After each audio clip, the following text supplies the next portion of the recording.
ያሳደኳት እህቴ ነው።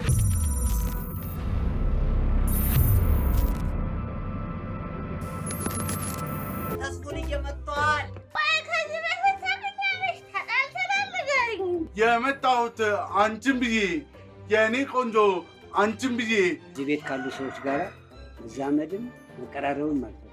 የኔ ዘመዶች እንኳን ደርሰህባቸው ሳትነካቸው ነው የሚነቅሱ።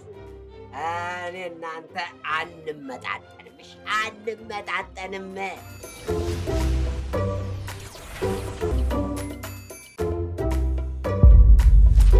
እኔ ምክንያት ምንም እንድትሆን አልፈልግም። ትምህርትህን ተማር። እኔ ጋር ምንም አይነት ግንኙነት የለህም። ደግሞ ምንድነው ፍጥጥ ብለህ የምታያት? አንዳንድ ነገሮችን እንድታግሽ ይፈልጋል። ምንም ምረዳ ነገር የለም። ስራ ይበዛብህ። እኛ ሁለታችንም በእሷ ዘንድ ተቀባይነት የለም። ጋኑም ቁልፉም እሷ ጋር ነው ያለው።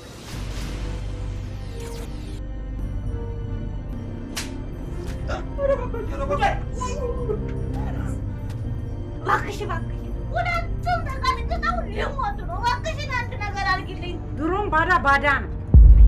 ትኩሳት አባዬ